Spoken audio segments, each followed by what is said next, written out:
We're the Master Brothers. And this is our updated review of the 2021 Tesla Model 3 Long Range after 6 months and 6,000 miles of driving.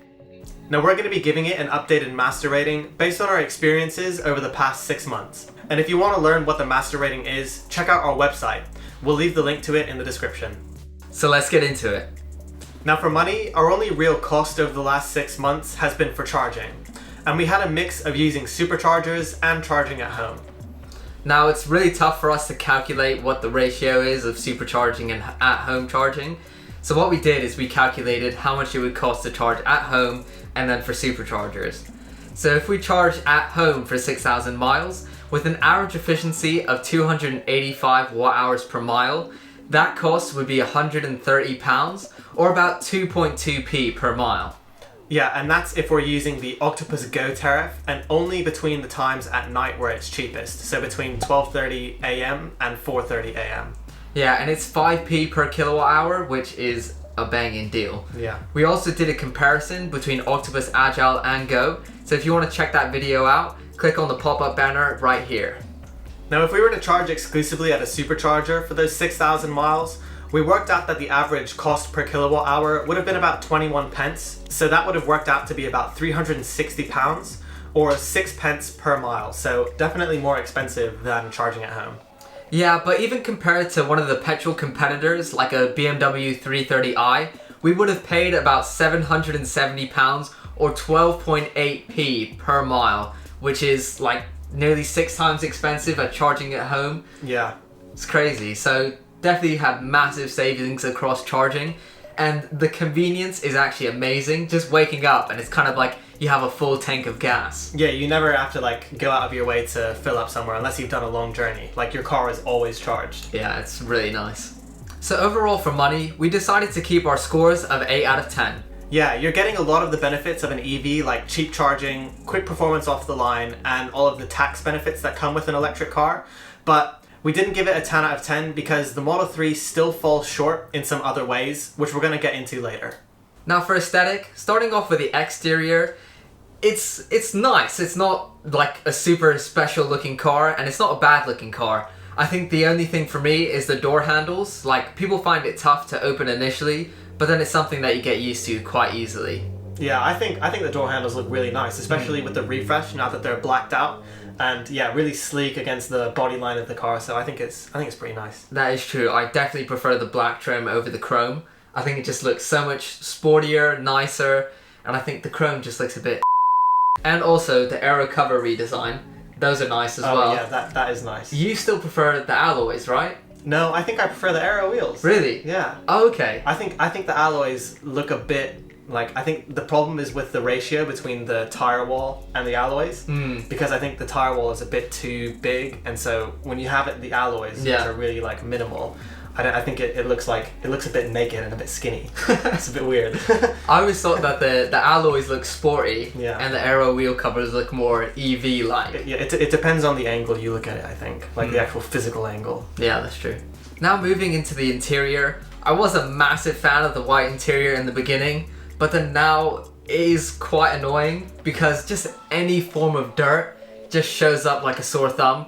And then now I've seen the black interior in person, and I think that looks quite good, especially with that wood. So I don't want to say I told you so, but I'm going to run a flashback right here of our in-depth review. If I were to get the car again, I think I would get the black interior. The white is nice, but I think it might get old. It might get old. Well, I still like it, but I don't love it anymore because it is just such a faff. And like cleaning it, it's somewhat easy to clean. We just don't do it. Like Yeah. you have to have the time and put the time aside to actually clean it regularly. Yeah. And yeah, it just looks a bit more dull now. I don't know. I think I stand by my position of that. I probably would have preferred the black interior. But even the interior quality in general just isn't that great. So there's just, it's Like the doors, we took it in for the delivery appointment to get all the delivery issues fixed. And Yeah. Like there was some scuffing on the door, and it's still kind of there on the interior panel. And yeah, it's okay. And then like the whole minimal design, it's cool, but I think it's gotten old. Like I've gotten over it. I do kind of want just like a nice normal interior, some real physical buttons. Like Oh god, having yes. to open the glove box on the screen is so annoying. Like you could put a handle or like a little button or something somewhere. A little button would be cool. I think it's nice when you're seeing one from the outside and looking in, it's like, that looks really nice and clean. Yeah. But once you've had it for a little while, it becomes a bit... Yeah. The novelty wears off. So for aesthetic, I decided to downgrade my score from an 8 to a 7. Yeah, and I downgraded mine from a 9 to a 7. I think, like I said before, the novelty has really worn off with that minimal interior. I would really just prefer to have some buttons, a nice normal interior. I do find myself kind of craving a normal car again. Yeah, I think when you first see it, it's just so new, but then as you continue to use it, you start to realize why the majority of interiors aren't designed like that. Yeah. Now for sense, the Model 3 is super easy to drive, and I quite liked Autopilot in like super basic situations, so driving on the highway or motorway or in stop and start traffic. Yeah, I'm not too big of a fan of Autopilot. I think the name Autopilot is extremely misleading because like it definitely doesn't work very well in the UK. If you're driving on little roads or like even kind of normal roads in residential areas with cars parked on the street, it just doesn't know how to deal with that.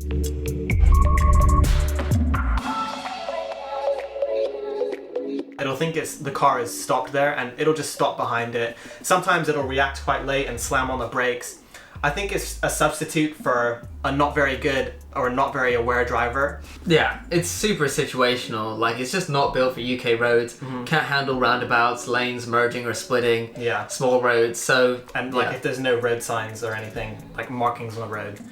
In terms of the actual driving itself, I've also found it to be like a bit of a one-trick pony. It's super quick off the line, like the instant torque is amazing, but that's something that you get with all electric cars, I think. Yeah. Obviously this one is a bit more premium, that it's got more power, dual motor, but yeah, I think the way it handles, the way the suspension feels, the way that you feel when you're driving the car, it's not for someone who is really into cars. Like if you like cars and you like the way cars feel and you want the emotion of driving the car, it doesn't give you that sensation. It might be because of the noise, or I think it is a lot to do with how it actually feels when you're driving it, but it's not really one for me.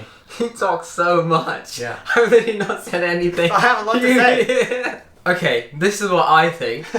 It's an American car, and it's meant for straight roads, isn't it? Yeah. Got good acceleration. It's not going to handle as well as an Audi or a BMW.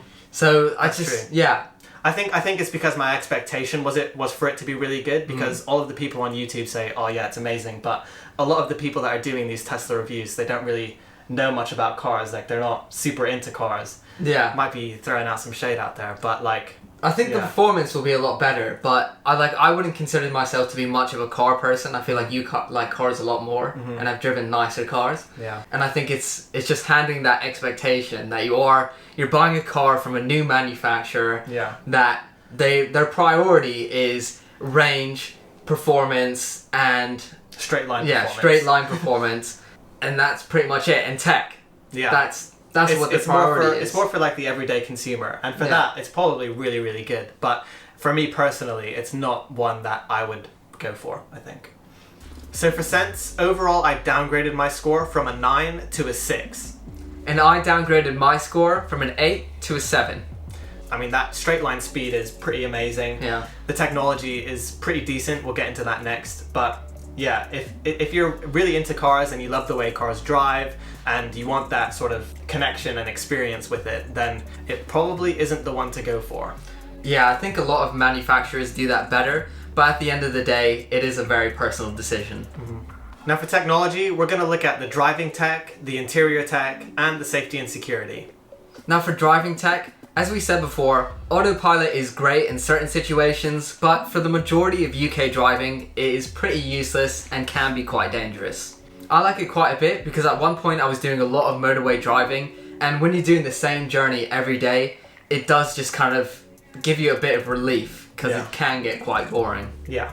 In other areas, the wipers are automatic. They have a sensor, but the sensor is a bit temperamental. Sometimes it won't turn on when you'll need it to turn on. Sometimes the speed is really not appropriate, like it'll be too slow or too fast. Yeah. So it is a bit hit and miss, so not amazing.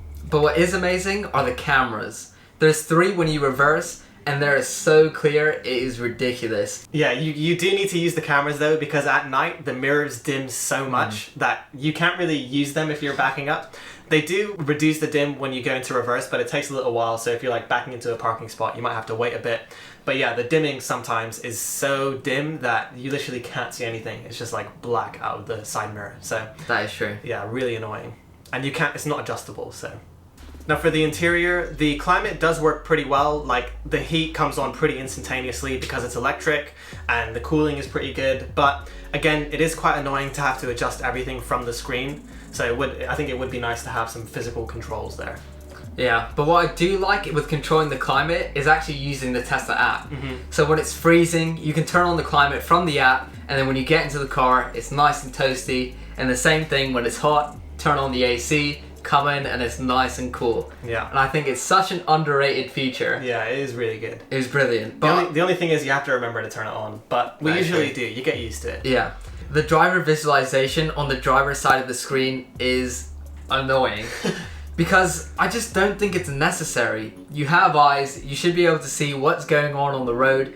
Maybe have it more customizable, where you can have it up if you want, and then like something where you can just have the speed limit, your speed, and then like whether autopilot is on. Yeah. So then you can have more space with navigation, which I think you'll use more frequently than having to look down to see where you are in a lane. Yeah, it's more of like a cool gimmicky feature, or like something that's useful when autopilot is on, but when you're not using autopilot, it's quite annoying. Yeah, I just don't think it's necessary. In terms of the entertainment features, we haven't really played that many games, but when we have, it's pretty decent. Some of the old retro arcade ones are quite hard to figure out when you're playing it with a steering wheel, but like the racing game is pretty fun, like kind of just like Mario Kart, but a Tesla version. Yeah, and the theater doesn't actually work properly. The sim is based in the Netherlands, so YouTube and Netflix, thanks for based there, and both of them can be quite laggy. But I don't think we can complain that much because at least we have them. Having USB-C ports in the front and the back has been really nice, and they charge quite quickly, but the built-in wireless charger on the refresh models doesn't really work that well. Like, it doesn't seem like it's charging that fast, but it'll make the phones really hot, which is slightly worrying. Like, I don't like putting my phone on the wireless charger sometimes. Yeah, it's inconsistent. Sometimes it'll work and charge super quickly, but other times it will just make the battery really hot and only like increase it by 1 or 2%. Yeah, so I think we stick with using the USB-C, so lightning charger. Yeah, because that's fast charging. Yeah. Now for safety and security, similar to Autopilot, the collision warning is really not built for the UK. Like, if cars are parked on the side of the road and you're approaching them and you need to go around them, but there's another car approaching, it'll kind of freak out, and then it'll give you a beep, and like you say you're about to crash, but like you have to go through narrow roads here, and you're gonna get close to other cars. You can turn it off, but we have it set to late just in case. But yeah, you can turn it off. You can turn off the beeping noise, but emergency braking has gone off a couple times, and that was unnecessary, and you cannot turn that off. It's nice to have the cameras for Sentry Mode as a bit of extra security, and I really like save clips on honk so that you don't have to save the whole dash cam footage. Yeah, there's also quite a good amount of customizability with the safety and security features, so you do have a good amount of flexibility with what you want on and what you want off. So for technology, I actually kept my score at a 9 out of 10. And I changed my score from a 9 to an 8 out of 10 because I think it was mostly because I had high expectations and it was a bit disappointing. But 8 is still a good score. Yeah, I just think the Tesla has so much more technology than any other car manufacturer, and it's still amazing that it even has a lot of these features. Yeah. Now for emotion, I feel like it's kind of more geared towards people that don't love driving and aren't super into cars.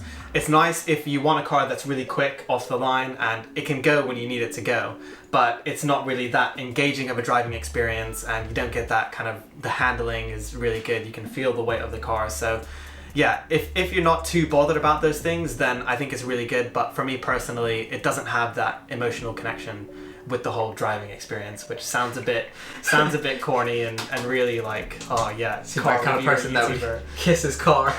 No, definitely not. But yeah, I don't think we're the target market for it, but obviously there's massive Tesla fans out there because it's so unique. But yeah, it really just depends on personal preference, whether you like that tech, you want that EV performance and the great cost benefits that come with it. Yeah. Now, would we get one again? I'm not so sure if I would. I'd have to try the performance version to see if that solves the kind of issues that I have with the driving experience, but I think I do really miss having a normal car. Even if it were electric or a hybrid, I think the Teslas are just like not really a normal car. They're kind of redefining what a car can be, and I don't know, I don't like it. I like the more traditional kind of what a car should be. Yeah, I think I've been pretty much fully converted to electric, but I think the Tesla is almost too unique for me. So what I really want is something like a BMW or an Audi that has the Tesla's straight line performance and the range. So in our in-depth review, we had expectations instead of emotions, but they're pretty similar. And overall, I've downgraded my score from an 8 to a 6. And I've downgraded my score from an 8 to a 7. My heart isn't fully converted, but my head is like, the Tesla just makes so much more sense right now. Yeah. But my heart is still like, I want a normal car. Yeah. I kind of want to go back to petrol, even though I know electric is obviously the future and the way forward, but maybe a hybrid or something would be better. But emotionally for me, the Tesla just doesn't give me that sort of exhilaration, except when you just plant your foot down on the floor. But that's not everything when it comes to driving a car. Yeah, that's true. So for the overall rating, initially I gave it a 43 out of 50, but after 6 months, I've now downgraded my score to a 35 out of 50. I definitely was not as brutal. My initial score was 41 out of 50, but I've downgraded it now to a 38 out of 50. So that brings our original master rating of 84 out of 100 down to 73 out of 100. So quite a significant drop. Yeah. Still in the good to great band, so it's not bad. It's still pretty good. Yeah. But it's not nearly as good as we once thought it was. Yeah, I think the novelty has definitely worn off, and I think through our extended use, we've kind of figured out what features are actually useful and kind of filtered through all the gimmicky stuff. Yeah. And yeah, I think we have a much better idea of how the Tesla is. Yeah, and from that, I think we just want a normal car, basically. I'm still sold on the EV, but yeah, just... Yeah, a normal EV. Yeah. Yeah. That's all for this one. Remember to like and subscribe if you enjoyed the video, and also check us out on Instagram at the Master Brothers, or the Muster Brothers. The Master Brothers. That's all from the Master Brothers. We'll catch you on the flippity flip.